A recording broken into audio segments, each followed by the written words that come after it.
Hello everyone. In this video, hello everyone. Welcome to Learn with Tricks. Today we are going to study idiom and phrases. So in this video, we are covering 20 idiom and phrases. So without wasting further time, तो अब शुरुआत करते हैं.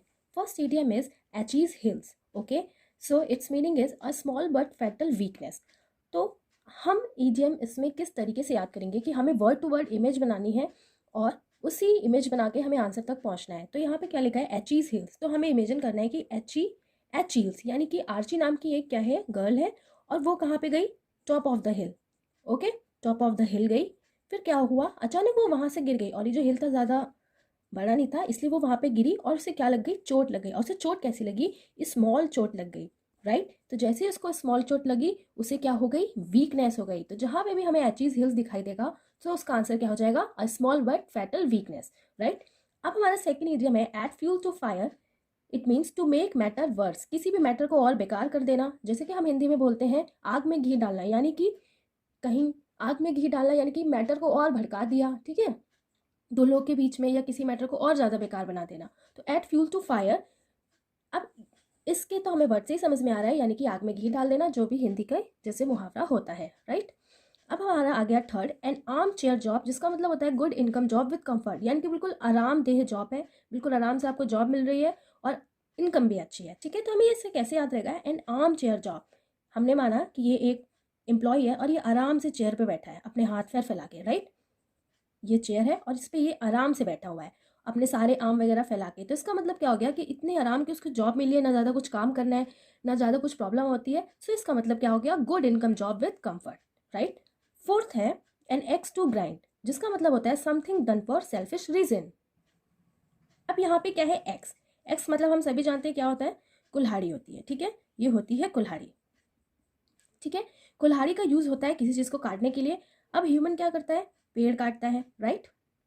तो human क्या करता है, अपने स्वार्थ के लिए पेड़ों को काटता है. ठीक है, तो हमें ऐसे ही याद रखना है कि एक्स का यूज कर रहे हैं हम किसी चीज को ग्राइंड करने के लिए, वो भी किस लिए, अपने स्वार्थ के लिए. ठीक है, तो जिसका मतलब क्या होता है, something done for selfish reason. Right. Okay. अब फिफ्थ इडियम है एन आयरन विल, जिसका मतलब होता है स्ट्रॉन्ग विल पावर. राइट. तो आयरन विल यानी कि बिल्कुल जो विल पावर है बिल्कुल लोहे की तरह स्ट्रॉन्ग है. ठीक है, जैसे लोहा बहुत ज़्यादा स्ट्रॉन्ग होता है. ठीक है, उसी की तरह जो विल पावर है स्ट्रॉन्ग विल पावर है. राइट. सिक्स्थ है एन ओल्ड फ्लेम. ठीक है, जिसका मतलब होता है a person with home one had a romantic relationship with in the past. यानी कि पास्ट में उसका किसी के साथ रोमांटिक रिलेशनशिप था. तो ऐसे जहाँ पे ओल्ड फ्लेम लिखा है ना, तो जनरली लोग क्या कहते हैं, ओल्ड फ्लेम यानी कि ओल्ड लव, यानी कि पुराना प्यार की यहाँ पे बात हो रही है, यानी कि किसी पर्सन का पास्ट में कोई रोमांटिक रिलेशनशिप था. राइट. सेवेंथ है N old head on young shoulders, यानी कि अ चाइल्ड और a young person with who thinks and talks like an experience person. यानी कि किसी बच्चे पे, छोटे पे उस पर इतना ज़्यादा बोझ पड़ गया कि वो बिल्कुल बड़ों की तरह, बहुत बड़ों की तरह बातें करने लगा, बहुत जल्दी मैच्योर होगा. तो आप इसे देख रहे हो, ये तो हमें सेंटेंस से ही पता लग जा रहा है, इस इडियम से ही, an old head on young shoulders. ठीक है, तो इसे भी कैसे याद रखेंगे, माना ये एक बच्चा है. ठीक है, और ये इसके शोल्डर है. ठीक है, फिर क्या हुआ कि इसके पेरेंट्स इसे छोड़ के चले गए. अब इसके पेरेंट्स इसे छोड़ के चले गए तो सारा भार इसके ऊपर आ गया, इस कंधों पे आ गया. हम नॉर्मली कहते हैं ना, किसी के घर अगर कुछ हो जाता है सारा भार इस पे आ गया, उस लड़के पे आ गया.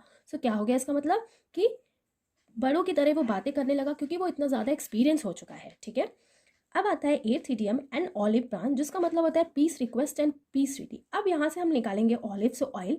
ठीक है, अब ऑयल को जब हम सर में लगाते हैं, जब हमारा सर दर्द होता है तो हमें क्या मिल जाता है, पीस मिल जाता है, बिल्कुल ठंडक राहत मिल जाती है, इसलिए ऑयल लगाते हैं पीस के लिए. सो जब ये इडियम आएगा एन ऑलिव ब्रांच आपके एग्जाम में, तो फट से याद आ जाएगा ऑयल से यानी कि पीस. तो जो भी पीस वाला ऑप्शन होगा उसे आप टिक कर सकते हो. नाइन्थ है एप्पल ऑफ डिस्कॉर्ड, जिसका मतलब होता है मैटर ऑफ डिस्प्यूट, यानी कि डिस्कॉर्ड यानी कि झगड़े का कारण.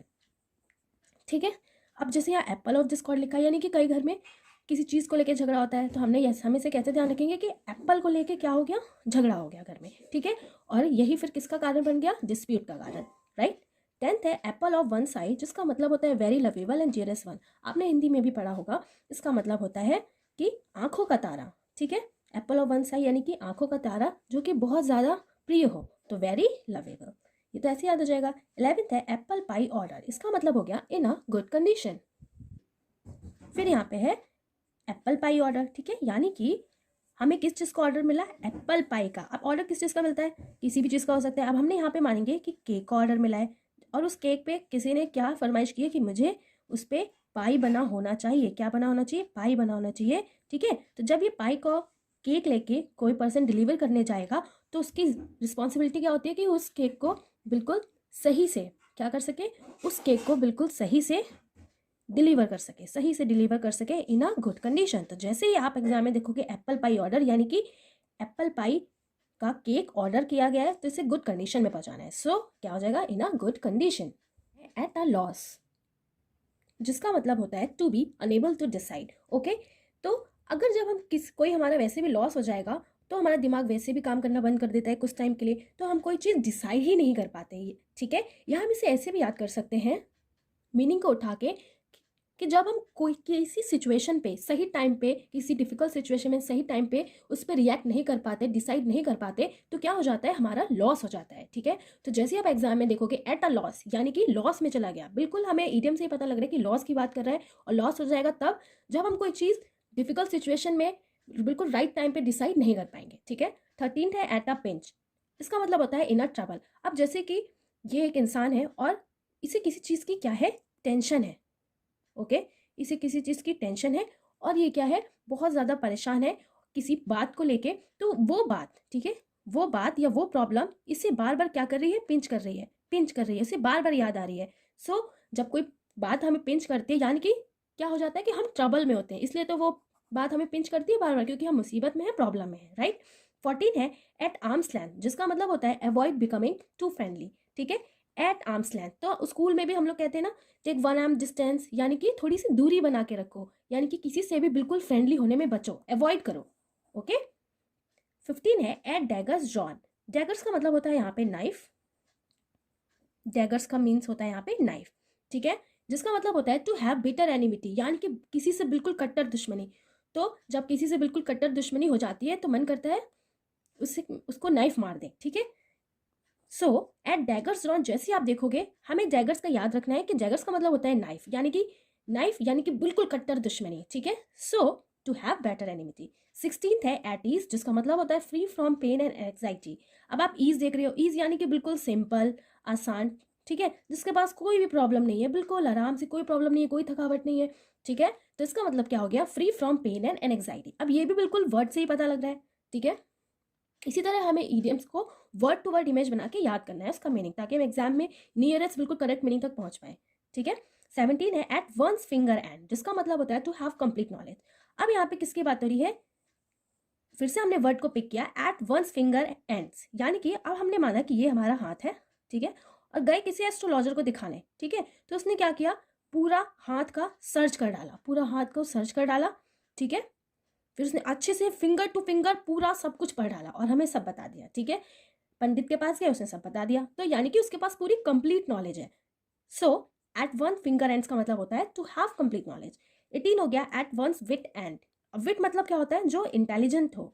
ठीक है, इंटेलिजेंट हो। अब लेकिन इसके साथ यहाँ पे एंड जुड़ गया है, यानी कि जहाँ पे आपका इंटेलिजेंस का एंड हो जाए। ठीक है, अब इंटेलिजेंस का एंड हो गया, यानी कि आप कोई चीज़ सही से डिसाइड ही नहीं कर पा रहे हो। क्यों नहीं डिसाइड कर पा रहे? क्योंकि आप कंफ्यूज हो गए। ठीक है, परप्लेक्स्ड हो गए और पजल हो गए। राइट, तो इस 18 के इडियम का मतलब क्या होता है? पजल, कंफ्यूज या परप्लेक्स। 19 है एट सिक्सेस एंड सेवन, जिसका मतलब होता है डिसऑर्डर। अब फिर से हम वर्ड को पिक करेंगे जहाँ पे है 6, यानी कि किसी क्रिकेटर ने 6 रन बनाए, उसने छक्का मारा।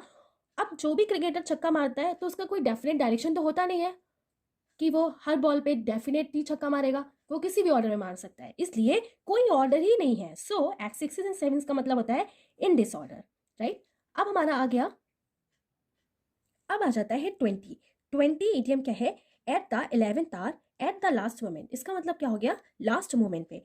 तो हमने माना, यानी कि 11th आवर की बात हो रही है। ठीक है, हम वॉच में जैसे ही 12 बजता है, ठीक है, या तो नेक्स्ट डे आ जाता है या तो AM या PM हो जाता है, लेकिन 11th आवर क्या होता है? ये बिल्कुल लास्ट का घंटा होता है। ठीक है, ये क्या होता है? बिल्कुल लास्ट का घंटा होता है। तो जैसे ही 12 बजता है उसके बाद अगला दिन आ जाता है, AM या PM आ जाता है, इसलिए एट द 11th आवर का मतलब भी क्या हो जाएगा? At the last moment. जैसे कि 11th आवर लास्ट मोमेंट होता है, वैसे ही इस इडियम का भी मतलब क्या हो जाएगा? At the last moment. Okay, so यहाँ पे आज हमने लर्न कर लिए 20 इडियम एंड फ्रेजेस। अब हम थोड़ा सा रिवाइज करते हैं कि हमारे दिमाग में कितनी कौन सी चीज़ें बिल्कुल अच्छे से बैठी हैं कि नहीं बैठी हैं। ठीक है, तो जल्दी से रिवाइज कर लेते हैं। सो फर्स्ट हमने क्या पढ़ा था, एचीज हिल्स, यानी कि आर्ची गई है हिल्स पे और वहां से वो गई गिर, जिससे वहां पे उसे स्मॉल चोट लग गई, जिस वजह से उसको क्या हो गई, वीकनेस हो गई। तो एचीज हिल्स का मतलब होता है small but fatal weakness, right. अब है second, add fuel to fire, यानी कि आग में घी डालना। तो ये तो ऐसे समझ में आ रहा है, जिसका मतलब होता है to make matter worse. Third है एन आर्म चेयर जॉब, यानी कि एक पर्सन है जो बिल्कुल चेयर पे आराम से बैठा हुआ है और उसको बस थोड़ा ही बहुत काम करना होता है और उसको बहुत ही अच्छी ज़्यादा इनकम भी मिल जाती है, ठीक है। तो N armchair job means हो गया good income job with comfort, okay. Fourth हो गया एन एक्स टू ग्राइंड, यानी कि एक्स का यूज होता है पेड़ों को काटने वगैरह के लिए, ठीक है।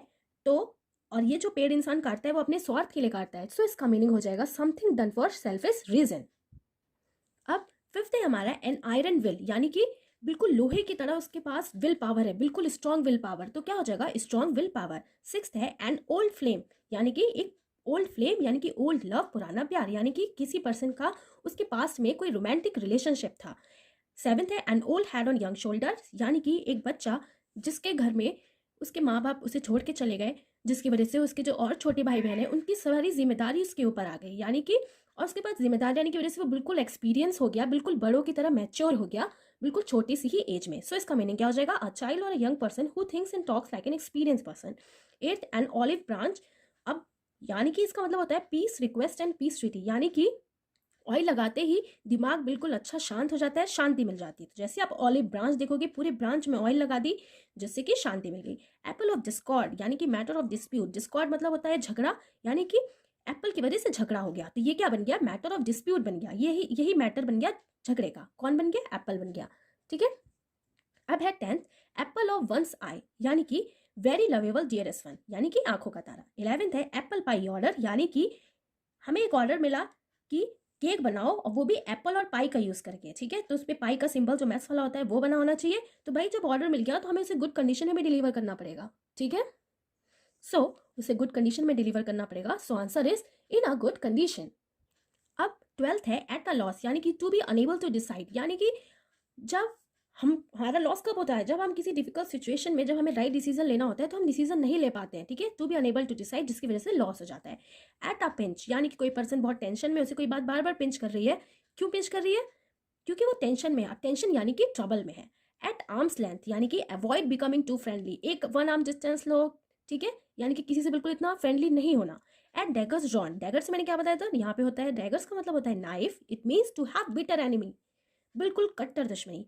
एट ईज, यानी कि simple, free from pain and anxiety. 17 है एट वंस फिंगर एंड, इसका मतलब पूरे फिंगर के बारे में नॉलेज है किसको, पंडित जी को। जब हम हाथ दिखाने जाते हैं तो पूरा हमारा हाथ अच्छे से देखते हैं, so it means to have complete knowledge. At one wits end, यानी कि विट मतलब होता है इंटेलिजेंस और एंड यानी कि इंटेलिजेंस का जहां पे हो गया एंड, फिर क्या हो जाएगा, दिमाग हो जाएगा पजल और बिल्कुल हो जाएगा कंफ्यूज्ड। 19 है एट सिक्सेस एंड सेवन, जिसका मतलब होता है इन डिसऑर्डर, ओके, बिल्कुल डिसऑर्डर में है, यानी कि जब कोई क्रिकेटर सिक्स मारता है तो इधर उधर कहीं भी मार देता है, ठीक है, कोई इसको फिक्स पोजीशन या कोई ऑर्डर नहीं होता। So at sixes and seven का मतलब क्या हो गया, in this order. 20 at the 11th hour, यानी कि बिल्कुल लास्ट मोमेंट का आवर, ठीक है, जैसे कि 12 बजे के बाद ही एएम या पीएम स्टार्ट हो जाता है या नेक्स्ट डे स्टार्ट हो जाता है, इसलिए 11 को ही 11th आवर यानी कि लास्ट मोमेंट का आवर कहा जाता है, right. So I hope you enjoyed this video. If you like my tricks and you are able to recall, so please like and subscribe my channel. Thanks for watching.